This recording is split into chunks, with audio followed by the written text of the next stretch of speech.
ನಮಸ್ಕಾರ ವೀಕ್ಷಕರೇ, ಫೆಡರಲ್ ಕರ್ನಾಟಕದ ವಿಶೇಷ ಕಾರ್ಯಕ್ರಮಕ್ಕೆ ಸ್ವಾಗತ. ನಾನು ಪೂರ್ಣಿಮಾ ಪರ್ಣಿಕಿಲ.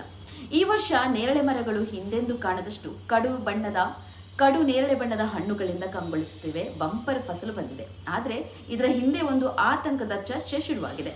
ನಮ್ಮ ಹಿರಿಯರ ಪ್ರಕಾರ ನೇರಳೆ ಅತಿಯಾಗಿ ಬಿಟ್ರೆ ಬರಗಾಲದ ಮುನ್ಸೂಚನೆ ಅಂತ. ಹಾಗಾದ್ರೆ ಈ ಭರ್ಜರಿ ಫಸಲು ಪ್ರಕೃತಿ ನಮಗೆ ಕೊಡ್ತಿರೋ ಬರಗಾಲದ ಮುನ್ಸೂಚನೆಯೇ, ಅಥವಾ ಇದರ ಹಿಂದೆ ಏನಾದರೂ ವೈಜ್ಞಾನಿಕ ಸತ್ಯವಿದೆಯೇ? ಇದರ ಹಿಂದಿನ ವೈಜ್ಞಾನಿಕ ಸತ್ಯವನ್ನು ತಿಳಿಸಿಕೊಡಲು ನಮ್ಮ ಜೊತೆಗಿದ್ದಾರೆ ತೋಟಗಾರಿಕಾ ಮಹಾವಿದ್ಯಾಲಯ ಬೆಂಗಳೂರಿನ ನಿವೃತ್ತ ಡೀನ್ ಡಾಕ್ಟರ್ GSK ಸ್ವಾಮಿ ಇದ್ದಾರೆ. ಸರ್, ನಿಮಗೆ ಕಾರ್ಯಕ್ರಮಕ್ಕೆ ಸ್ವಾಗತ. ನಮಸ್ಕಾರ ಮೇಡಮ್. ಸರ್, ಈ ವರ್ಷ ಗ್ರಾಮೀಣ ಭಾಗದಷ್ಟೇ ಅಲ್ಲ, ನಗರ ಪ್ರದೇಶದಲ್ಲಿ ಕೂಡ ನೇರಳೆ ಹಣ್ಣಿನ ಫಸಲು ಅತಿ ಹೆಚ್ಚಾಗಿ ಬೆಳೆದಿದೆ. ಇದಕ್ಕೆ ಮುಖ್ಯ ಕಾರಣ ಏನಿರ್ಬೋದು ಸರ್ ಈ ವರ್ಷ ಫಸಲು ಬಿಡ್ಲಿಕ್ಕೆ? ನೇರಳೆ ಹಣ್ಣು ನಮಗೆ ಗೊತ್ತಿರಂಗೆ ಒಂದು ಪ್ರಾಮುಖ್ಯವಾದಂತ ಅಪ್ರಧಾನ ಹಣ್ಣು ಅಂತ ಹೇಳ್ತೀವಿ. ಮೊದ್ಲೆಲ್ಲ ಈ ಹಣ್ಣನ್ನ ಕಾಡುಗಳಲ್ಲಿ ಅಥವಾ ರಸ್ತೆ ಬದಿಗಳಲ್ಲಿ ಹೆಚ್ಚಾಗಿ ಬೆಳೀತಾ ಇದ್ರು. ಆದ್ರೆ ಇತ್ತೀಚೆಗೆ ಇದರಲ್ಲಿರುವಂತ ಔಷಧಿ ಗುಣ ಮತ್ತೆ ಹೆಚ್ಚಾಗಿ ಮಧುಮೇಹಕ್ಕೆ ಬಹಳ ಉತ್ತಮವಾದಂತ ಹಣ್ಣು ಅಂತೇಳಿ ಹೆಚ್ಚು ಬೇಡಿಕೆ ಇದೆ. ಹಾಗಾಗಿ ಈ ಹಣ್ಣನ್ನ ಇತ್ತೀಚೆಗೆ ರೈತರು ತೋಟಗಳಾಗಿ ಬೆಳೀತಾ ಇದ್ದಾರೆ. ಹಾಗಾಗಿ ಈಗ ನಾವು ಮಾರುಕಟ್ಟೆಯಲ್ಲಿ ಹಳ್ಳಿಗಳಲ್ಲಿರ್ಬೋದು ಅಥವಾ ಸಿಟಿಗಳಲ್ಲಿ, ಹೆಚ್ಚಾಗಿ ಪಟ್ಟಣಗಳಲ್ಲಿ ಅಥವಾ ಸಿಟಿಗಳಲ್ಲಿ ಈ ಹಣ್ಣು ತುಂಬಾ ಕಾಣ್ತಾ ಇದೀವಿ. ಮೊದಲು ಕಾಡುಗಳಲ್ಲೆಲ್ಲ ಹೋಗಿ ಬೆಳೀತಾ ಇದ್ದನ್ನ ಕಿತ್ಕೊಂಡ್ ಬರ್ತಾ ಇದ್ರು. ಹಾಗಾಗಿ ವಾಣಿಜ್ಯವಾಗಿ ಯಾರು ಬೆಳೀತಾ ಇರ್ಲಿಲ್ಲ. ಕಳೆದ 8-10 ವರ್ಷದಿಂದ ರೈತರು ಇದರ ಬೇಡಿಕೆ ಮತ್ತೆ ಇದರ ಪ್ರಾಮುಖ್ಯತೆಯನ್ನು ಗುರುತಿಸಿ ಈಗ ತೋಟಗಳನ್ನಾಗಿ ಮಾಡ್ತಾ ಇದ್ದಾರೆ. ಹಾಗಾಗಿ ಈ ತರ ನೇರಳೆ ಹಣ್ಣು ಈಗ ಕಳೆದ 2-3 ವರ್ಷಗಳಲ್ಲಿ ಹೆಚ್ಚಾಗಿ ನಮ್ಮ ಸಿಟಿಗಳಲ್ಲಿ ಮತ್ತೆ ವಾಣಿಜ್ಯವಾಗಿ ನಮಗೆ ದೊರಕ್ತಾ ಇದೆ. ಸರ್, ಇವಾಗ ಒಂದು ನಮ್ಮ ಹಿರಿಯರಲ್ಲಿ ಒಂದು ನಂಬಿಕೆ ಇದೆ, ಅಂದ್ರೆ ಈ ನೇರಳೆ ಹಣ್ಣುಗಳು ಅತಿ ಹೆಚ್ಚಾಗಿ ಬಿಟ್ರೆ ಮರಗಳಲ್ಲಿ ಬರಗಾಲ ಬರುತ್ತೆ ಅಂತ ಹೇಳಿ. ಏನ್ ಸರ್, ಇದಕ್ಕೇನಾದ್ರೂ ಸಂಬಂಧ ಇದೆಯಾ? ನೇರಳೆ ಹಣ್ಣು ಬೆಳೆಯೋದಕ್ಕೂ ಮತ್ತೆ ಬರಗಾಲ? ಇಲ್ಲ, ವೈಜ್ಞಾನಿಕವಾಗಿ ಇದಕ್ಕೆ ಆತರ ಏನು ಸಂಬಂಧ ಇಲ್ಲ. ಅದು ಸಾಮಾನ್ಯವಾಗಿ ಇದು ಒಣ ಪ್ರದೇಶಕ್ಕೆ ಸೂಕ್ತವಾದಂತ ಹಣ್ಣಿನ ಬೆಳೆ. ಇದು ನಾನು ಮೊದ್ಲು ಹೇಳಿದಾಗೆ ಇದು ಕಾಡು ಇದರಲ್ಲಿ ಗುಡ್ಡುಗಳಲ್ಲಿ ಅಥವಾ ಹೆಚ್ಚಾಗಿ ನೀವು ನದಿ ಕೊಳ್ಳಗಳ ಪಕ್ಕದಲ್ಲಿ ಹೆಚ್ಚಾಗಿ ಬೆಳೀತಾ ಇದೆ. ಹಾಗಾಗಿ ಸ್ವಾಭಾವಿಕವಾಗಿ ಬೆಳೀತಾ ಇತ್ತು ಇದನ್ನ. ಹಾಗಾಗಿ ಇದು ಒಣ ಪ್ರದೇಶಕ್ಕೆ ಸೂಕ್ತವಾದಂತ ಒಂದು ಬೆಳೆ ಅಂತ ಹೇಳ್ಬೋದು. ಇದಕ್ಕೆ ಈ ತರ ವಾತಾವರಣ ಇದ್ದಷ್ಟು ನಿಮಗೆ ಒಳ್ಳೆಯ ಹಣ್ಣುಗಳು ದೊರೀತಾ ಇದಾವೆ ಮತ್ತೆ ರುಚಿಯಾಗಿರುತ್ತೆ. ಇದು ಜಾಸ್ತಿ ಈ ವರ್ಷ ಬಿಟ್ಟಿರೋದ್ರಿಂದ ಇದು ಮುಂದೆ ಬರಗಾಲ ಸೂಚನೆ ಅಂತೇಳಿ ಇದು ವೈಜ್ಞಾನಿಕವಾಗಿ ಅಷ್ಟೇನು ಸೂಕ್ತವಾದಂತ ಒಂದು ಸಂಗತಿ ಅಲ್ಲ. ಇದು ವಾತಾವರಣದಲ್ಲಿ ಬರ ಪ್ರದೇಶಕ್ಕೆ ಹೊಂದಿಕೊಂಡು ಬೆಳೆಯುವಂತ ಹಣ್ಣು ಇದು. ಮತ್ತೆ ಇದರಲ್ಲಿ ಇನ್ನೊಂದು ನಾವು ಮುಖ್ಯವಾಗಿ ಕಂಡು ಬರೋದೇನಂದ್ರೆ, ಎಲ್ಲಾ ಮರಗಳು ಪ್ರತಿ ವರ್ಷ, ಈಗ ಮಾವಿನಲ್ಲಿ ಒಂದ್ ವರ್ಷ ಹಣ್ಣು ಬಿಟ್ರೆ ಇನ್ನೊಂದು ವರ್ಷ ಹಣ್ಣು ಬಿಡೋದಿಲ್ಲ, ಕಡಿಮೆ ಬಿಡುತ್ತವೆ. ಆ ರೀತಿ ಇದರ ನೇರಳೆಯಲ್ಲೂ ಸಹ ನಾವು ಕೆಲವು ತಳಿಗಳಲ್ಲಿ ಒಂದ್ ವರ್ಷ ಹೆಚ್ಚಾಗಿ ಬಿಡೋದು, ಒಂದ್ ವರ್ಷ ಕಡಿಮೆ ಬಿಡೋದು ನಾವು ಕಂಡು ಬಂದಿದ್ವಿ. ಹಾಗಾಗಿ ಅದು ಒಂದು ವಿಶೇಷತೆ ಇರಬಹುದು. ಅದು ಈ ವರ್ಷ ಹೆಚ್ಚಾಗಿ ಹಣ್ಣುಗಳು ಬಿಟ್ಟಿರಬಹುದು, ಕಂಡು ಬಂದಿದೆ. ಕಳೆದ 4 ದಶಕಗಳ ನಂತರ ಜಾಸ್ತಿ ಹೆಚ್ಚು ಹಣ್ಣುಗಳನ್ನು ಬಿಡ್ತಿರೋದಂತೆ. ಅದಕ್ಕೇನಾದ್ರೂ ವೈಜ್ಞಾನಿಕ? ಇಲ್ಲ, ನಾನು ಹೇಳಿದಾಗೆ ಇತ್ತೀಚೆಗೆ ಇದನ್ನ ವಾಣಿಜ್ಯವಾಗಿ ಬೆಳೆಯುವಂತದ್ದು ರೈತರು ಜಾಸ್ತಿ ಆಗ್ತಿದ್ದಾರೆ. ಮೊದ್ಲು ನಾವು ಹೇಳಿದಾಗೆ ತೋಟಗಳಂತ ಎಲ್ಲೂ ಕಂಡು ಬರ್ತಾ ಇರ್ಲಿಲ್ಲ. ಈಗ 100 ಎಕರೆಗಳನ್ನ ಹೆಚ್ಚಾಗಿ ನೀವು ಚಿಕ್ಕಬಳ್ಳಾಪುರ, ಕೋಲಾರ, ಬೆಂಗಳೂರು ಸುತ್ತಮುತ್ತ ಇಲ್ಲಿ ನೀವು ಎಕರೆಗಟ್ಲೆ 5 ಎಕರೆ 10 ಎಕರೆ ನಮ್ಮ ರೈತರೊಬ್ರು ಅನಂತಪುರದಲ್ಲಿ ಆಂಧ್ರ ಪ್ರದೇಶದ ಗಡಿಭಾಗದಂತ ಅನಂತಪುರದಲ್ಲಿ 15-20 ಎಕರೆ ಬೆಳೆದಿರುವಂತ ಉದಾಹರಣೆಗಳು ಇದಾವೆ. ಸೊ ಈ ರೀತಿ ಹೆಚ್ಚಾಗಿ ರೈತರು ಬೆಳೀತಾ ಇರೋದ್ರಿಂದ ಹಣ್ಣು ಸ್ವಾಭಾವಿಕವಾಗಿ ಮಾರುಕಟ್ಟೆಗೆ ಹೆಚ್ಚು ಹಣ್ಣು ಬರ್ತಾ ಇದೆ. ಹಾಗೆ ಬೇಡಿಕೆನೂ ಹಾಗೆ ಇದೆ. ಕಡಿಮೆ ಅಂದ್ರೆ ನಿಮಗೆ 100-150 ರೂಪಾಯಿ 1 kg ಹಣ್ಣು ಬೆಲೆ ಇರೋದ್ರಿಂದ ರೈತರು ಬೇರೆ ಬೆಳೆಗಳಿಗೆ ಹೋಲಿಸ್ಕೊಂಡಾಗ ಇದಕ್ಕೆ ವಾಣಿಜ್ಯವಾಗಿ ಮತ್ತೆ ಲಾಭದಾಯಕ ಕಂಡು ಬರ್ತಾ ಇರೋದ್ರಿಂದ ವಾಣಿಜ್ಯ ಬೆಳೀತಿದ್ದಾರೆ. ಹಾಗಾಗಿ ನಮ್ಮ ಮಾರುಕಟ್ಟೆಯಲ್ಲಿ ಹೆಚ್ಚಾಗಿ ಹಣ್ಣನ್ನು ನಾವು ಕಾಣ್ತಾ ಇದೀವಿ. ಸರ್, ಇನ್ನೊಂದು ಸ್ಟ್ರೆಸ್ ಫ್ರೂಟಿಂಗ್ ಅಂತ ಹೇಳ್ತೇವೆ. ಅಂದ್ರೆ ಮರಗಿಡಗಳು ಒತ್ತಡಕ್ಕೆ ಒಳಗಾದಾಗ ಜಾಸ್ತಿಯಾಗಿ ಫಸಲು ನೀಡುವ ಪ್ರಕ್ರಿಯೆ ಬಗ್ಗೆ ಕೇಳಿದ್ದೇವೆ. ಸೊ ಇದೇನಿದು ಸರ್ ಸ್ಟ್ರೆಸ್ ಫ್ರೂಟಿಂಗ್ ಅಂದ್ರೆ? ಈಗ ನೇರಳೆ ಹಣ್ಣಿಗೂ ಅದೇ ಸ್ಟ್ರೆಸ್ ಫ್ರೂಟಿಂಗ್ ಆಗಿ ಜಾಸ್ತಿ ಹಣ್ಣು ಬಿಡ್ತಾ ಇದೆ ಅಂತ ಹೇಳ್ತಾರೆ. ಇನ್ನು ವಾತಾವರಣದಲ್ಲಿ ನಾನು ಹೇಳಿದಾಗೆ ಇದು ಸ್ವಾಭಾವಿಕವಾಗಿ ಬೆಳೆದಿರುವಂತ ಒಂದು ಹಣ್ಣಿನ ಗಿಡ ಇದು. ಇದಕ್ಕೆ ಯಾವುದೋ ಒಂದು ಆರೈಕೆ ಬೇಕಾಗಿಲ್ಲ ಅಥವಾ ಕಡಿಮೆ ನೀರಿನಲ್ಲಿ ಬೆಳೆಯಿರುತ್ತೆ. ಕೆಲವು ಹಣ್ಣುಗಳಿಗೆ ಏನಾಗುತ್ತೆ, ನಾವು ಈ ಹೂ ಬಿಡೋದಕ್ಕೆ ಮುಂಚೆ ನಾವು ಸ್ಟ್ರೆಸ್ ಅನ್ನು ಕೊಡ್ಬೇಕಾಗುತ್ತೆ. ನಿರಂತರವಾಗಿ ನಾವು ನೀರನ್ನು ಕೊಟ್ರೆ ಹೂ ಬಿಡೋದಿಲ್ಲ. ಇದು ಹೂ ಬಿಡೋದು ಅದು ವೆಜಿಟೇಟಿವ್ ಗ್ರೋತ್ ಆಗಿ ಬೆಳವಣಿಗೆ, ಎಲೆ ಮತ್ತು ಕಾಂಡದ ಬೆಳವಣಿಗೆ ಆಗುತ್ತೆ, ಹೂ ಕಡಿಮೆ ಆಗುತ್ತೆ. ಹಾಗಾಗಿ ಮಾವಿನಲ್ಲಿ ಇರ್ಬೋದು ಅಥವಾ ನೇರಳೆಯಲ್ಲಿ ಇರ್ಬೋದು, ಹೂಗಿಂತ ಮುಂಚೆ ನಾವು ಸ್ಟ್ರೆಸ್ ಅನ್ನ ಅಂದ್ರೆ ನೀರನ್ನು ನಿಲ್ಲಿಸ್ಬೇಕು. ಅವಾಗ ಗಿಡ ಸ್ಟ್ರೆಸ್ ಆಗಿ ಹೂವನ್ನ ಹೆಚ್ಚಾಗ್ಬಿಡುತ್ತೆ, ಮತ್ತೆ ಕಾಯಿ ಹಣ್ಣುಗಳು ಜಾಸ್ತಿ ದೊರೆಯುತ್ತವೆ. ಇದು ಸ್ವಾಭಾವಿಕವಾಗಿ ಒಣ ಪ್ರದೇಶದಲ್ಲಿ ಬೆಳೀತಿರೋದ್ರಿಂದ ಈ ತರ ಮಳೆ ಕಡಿಮೆ ಆದಾಗ ಏನಾಗುತ್ತೆ, ಈ ಆಳವಾದ ಬೇರು, ಟ್ಯಾಪ್ ರೂಟ್ ಅಂತ ಹೇಳ್ತೀವಿ, ಮುಖ್ಯ ಬೇರು ಅಂತ ಹೇಳ್ತೀವಿ, ಅದು ಕೆಳಗಡೆ ಹೋಗ್ಬಿಟ್ಟು ಸ್ವಾಭಾವಿಕವಾಗಿ ನೀರನ್ನ ಕೆಳ ಪದರಗಳಲ್ಲಿ ಹೀರ್ಕೊಂಡು ತನ್ನ ಒಂದು ಅಭಿವೃದ್ಧಿನ, ಬೆಳವಣಿಗೆನ ನಿರಂತರ ನಡೆಸ್ತಾ ಇರುತ್ತೆ. ಹಾಗಾಗಿ ಈ ತರ ಹಣ್ಣಿನ ಗಿಡಗಳು ಒಣ ಪ್ರದೇಶಕ್ಕೆ ಸೂಕ್ತವಾದಂತ ಬೆಳೆ ಅಂತ ಹೇಳ್ತೀವಿ.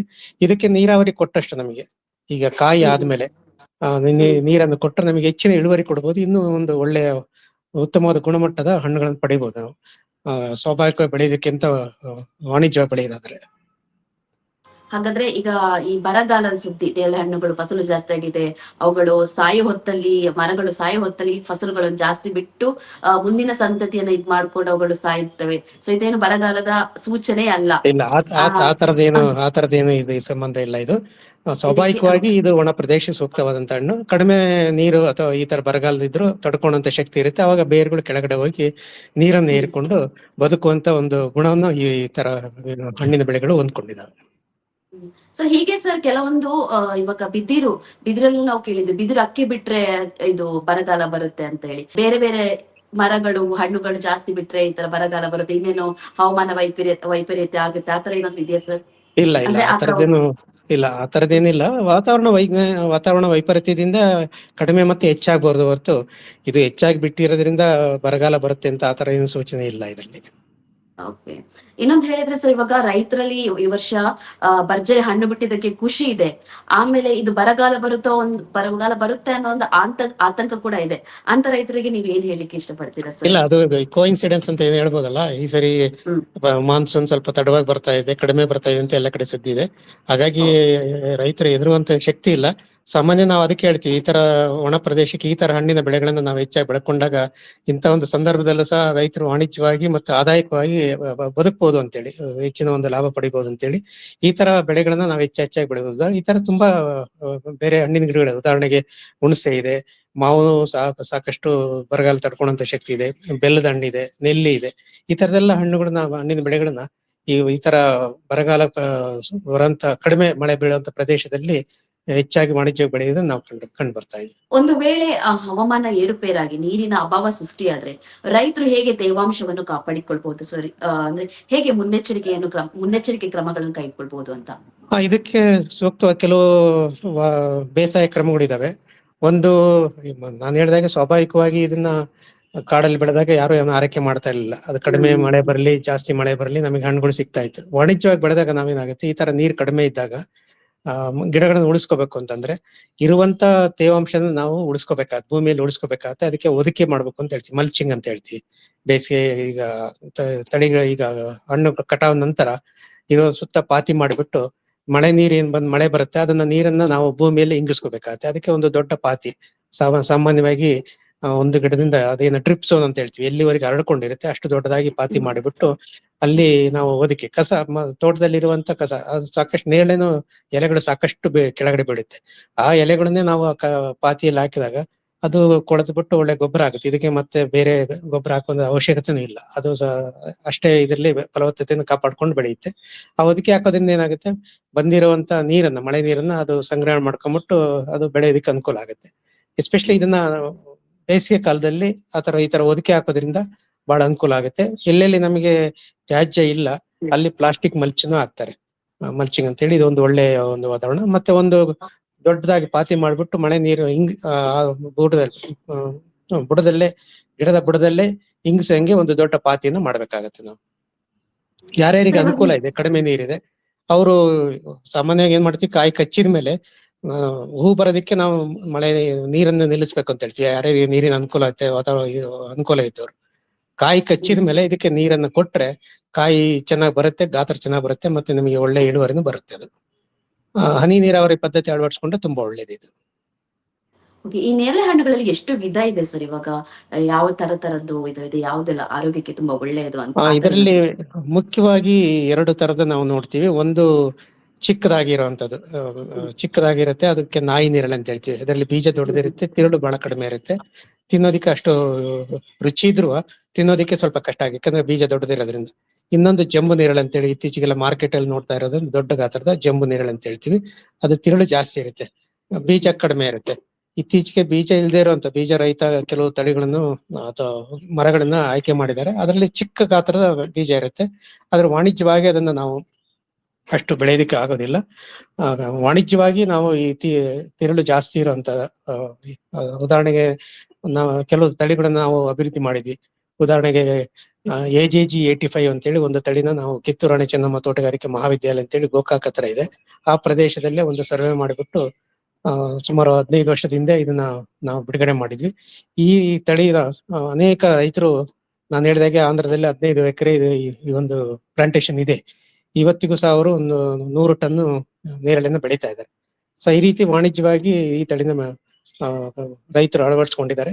ಅದೇ ರೀತಿ ಮಹಾರಾಷ್ಟ್ರದಿಂದ ಒಂದು ಕೊಂಕಣ್ ಬಹಾದೋಳಿ ಅಂತೇಳಿ ಒಂದು ತಳಿ ಬಿಡುಗಡೆ ಆಗಿದೆ. ಅದನ್ನು ಸಹ ಎಲ್ಲಿ ನೀರಾವರಿ ಚೆನ್ನಾಗಿದೆ, ಸ್ವಲ್ಪ ನೀರಿನ ಅನುಕೂಲತೆ ಇದ್ದರೆ ಆ ತಳಿನ ಬೆಳೆಯೋದು. ಇದು ಹಣ್ಣಿನ ಗಾತ್ರದಲ್ಲಿ ದೊಡ್ಡದಾಗಿದೆ. ಅದೇ ರೀತಿ ಬೆಂಗಳೂರು ಕೃಷಿ ವಿಶ್ವವಿದ್ಯಾಲಯ ಚಿಂತಾಮಣಿ ತಳಿ ಅಂತೇಳಿ ಒಂದು ಆಯ್ಕೆ ಮಾಡಿದ್ದಾರೆ. ಸೊ ಈ ರೀತಿ ಲೋಕಲ್ ತಳಿಗಳು ತುಂಬಾ ರೈತರು ಆಯ್ಕೆ ಮಾಡಿದಂತ ತಳಿಗಳು ಜಾಸ್ತಿ ಮರಗಳನ್ನ ಆಯ್ಕೆ ಮಾಡಿಬಿಟ್ಟು ಆ ತಳಿ ಅಂತೇಳಿ ಅವರು ಬಿಡುಗಡೆ ಮಾಡಿದಾರೆ. ಅಫಿಷಿಯಲಿ ಅಂತ ಹೇಳ್ಬೋದು ಒಂದು AJG 85 ಅಂತೇಳಿ ಒಂದು ನಮ್ಮ ವಿಶ್ವವಿದ್ಯಾಲಯದಲ್ಲಿ ತೋಟಗಾರಿಕೆ ವಿಶ್ವವಿದ್ಯಾಲಯ ಬಿಡುಗಡೆ ಮಾಡಿದಾರೆ. ಮತ್ತೆ ಕೊಂಕಣ್ ಬಹಾದೋಳಿ ಮಹಾರಾಷ್ಟ್ರದಿಂದ ಬಿಡುಗಡೆ ಆಗಿರುವಂತದ್ದು ಚಿಂತಾಮಣಿ. ಈ 3 ತಳಿಗಳನ್ನ ನಾವು ವಾಣಿಜ್ಯವಾಗಿ ಬೆಳಿಬಹುದು. ಇತ್ತೀಚೆಗೆ ಕೆಲವು ವಿಜಯವಾಡದಿಂದ ಹೆಚ್ಚಾಗಿ ನರ್ಸರಿ ತಾಯಿ ಜಂಬೋ ಅಂತ ಹೇಳಿ ಬರ್ತಾ ಇದೆ. ಬೆಂಗಳೂರಲ್ಲಿ ಒಬ್ರು ಪ್ರೋಗ್ರೆಸಿವ್ ಫಾರ್ಮರ್ ಅಂತ NC ಪಟೇಲ್ ಅಂತೇಳಿ ಅವರು ಒಂದು ತಳಿಗಳನ್ನ ಜಂಬೋ ಪಟೇಲ್ ಅಂತೇಳಿ ಒಂದು ಅವರು ಗುರುತಿಸಿ ಅದನ್ನ ಕೆಲವು ನರ್ಸರಿಯವರು ಪ್ರಚುರಿತ ಮಾಡ್ತಾ ಇದ್ದಾರೆ. ಸೊ ಈ ರೀತಿ ನೀವು ಸಾಕಷ್ಟು ತಳಿಗಳನ್ನ ನೋಡ್ಬೋದು. ಇತ್ತೀಚೆಗೆ ಇನ್ನೊಂದು ಬಿಳಿ ಜಾಮೂನ್ ಅಂತ ಬಿಳಿ ನೇರಳೆ ತಳಿನೂ ಸಹ ನಾವು ನರ್ಸರಿಗಳಲ್ಲಿ ಸಿಗ್ತಾ ಇದೆ.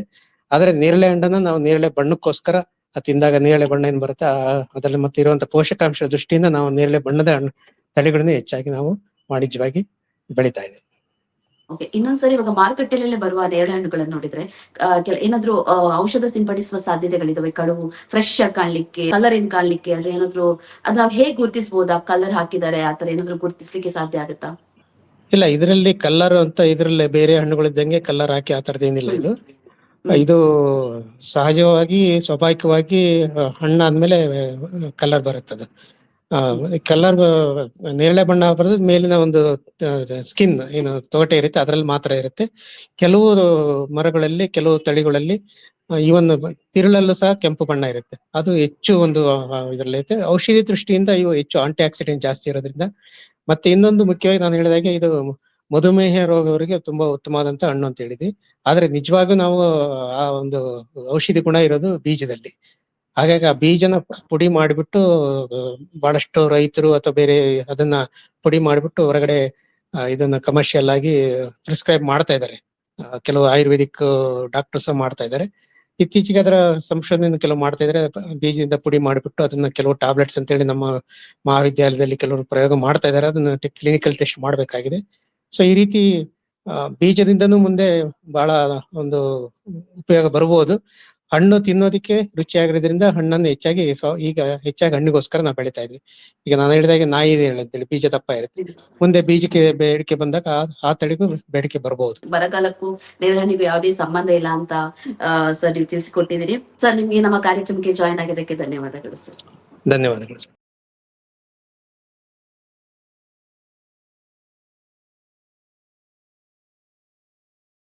ಹೆಚ್ಚಿನ ಸುದ್ದಿ ಅಪ್ಡೇಟ್ಗೆ ಈಗಲೇ the federal Karnataka YouTube page ಅನ್ನು ಸಬ್ಸ್ಕ್ರೈಬ್ ಮಾಡಿ.